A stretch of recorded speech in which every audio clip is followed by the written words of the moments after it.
నా స్నేహితుడు నా మీద లేచాడు కదా.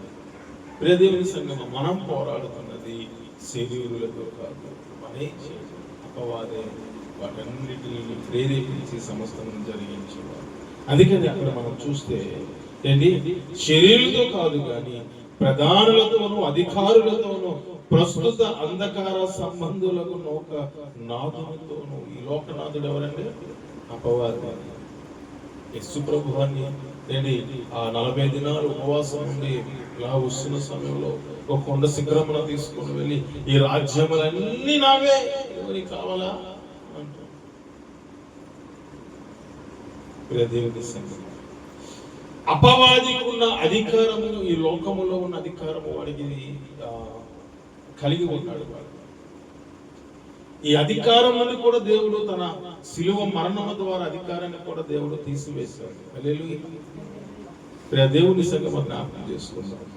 ఈ అపవాదితో మనం పోరాటం చేయవలసిన వారమై ఉన్నాం.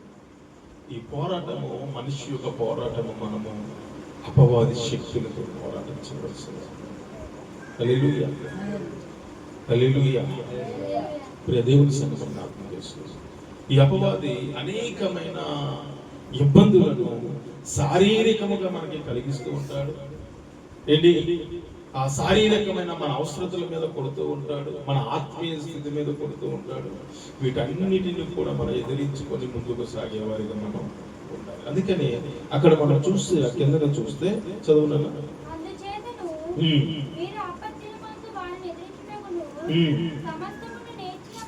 చూడండి, మనము ఎదిరించుటకు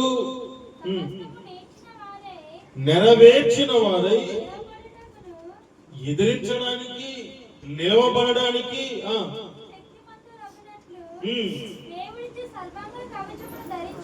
దేవుడిచ్చు సర్వాంగ కవచమును ధరించుకోండి.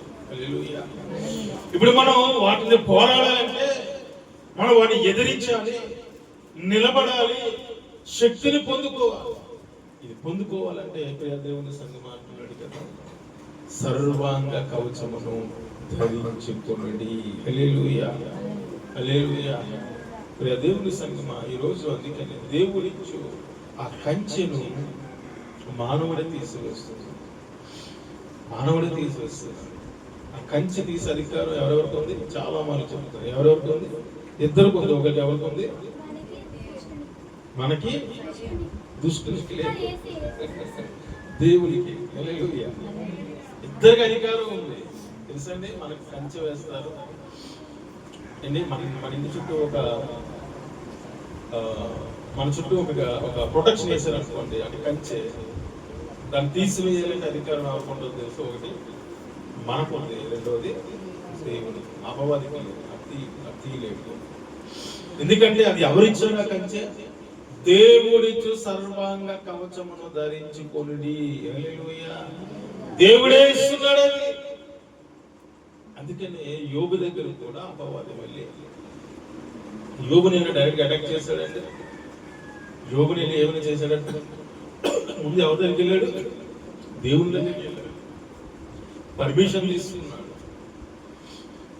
నీవు ఒకసారి ఆ కంచె వేసిన కదా, ఒకసారి ఆ కంచెని తీర్చుడు, యోబు సంగతి తెలుస్తుంది. హల్లెలూయా.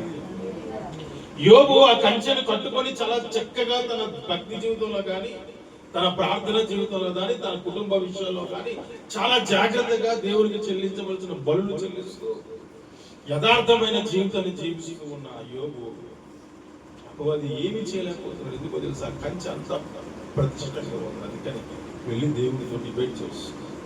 హల్లెలూయా. ఒకసారి అపవాది మనం టచ్ చేయలేకపోయాడు అనుకోండి, దేవుని దగ్గరికి వెళ్ళిపోతాడు డైరెక్ట్. ఒకసారి ఇదిగో సహోదరుడు యొక్క కంచె తెచ్చుడు, వాడి ప్రవర్తన కనపడుతుంది. మన అవకాశం ఎవరికి కూడా అండి, అబద్ధం ఆడడానికి అవకాశం ఇవ్వం, అన్యాయం చేయడానికి అవకాశం ఇవ్వం, పాపం చేయడానికి అవకాశం ఇవ్వం. ఏంటి, అట్లీస్ట్ టీవీలో సినిమా చూడడానికైనా అవకాశం ఇవ్వం. మన నోటి మాట చేతైనా సరే చిన్న మాట పలకడానికి కూడా అవకాశం. అటువంటి కథలని స్థితిలో నువ్వు నిలబడినప్పుడు అపవాది ఏం చేస్తాడో తెలుసు? డైరెక్ట్ గా దేవునితో నడుపుతాడు. అది ఆ సహోదరుడు కంచె తీర్చుడు ఒకసారి. నేను పట్టుకోలేకపోతున్నా, నా వల్ల కాదు. ఒకసారి నువ్వు తీర్చు, అతని ప్రవర్తన నీకు తెలుస్తుంది. హల్లెలూయా. దేవుడి సంగమా, ఒకసారి దేవుడు తీస్తే,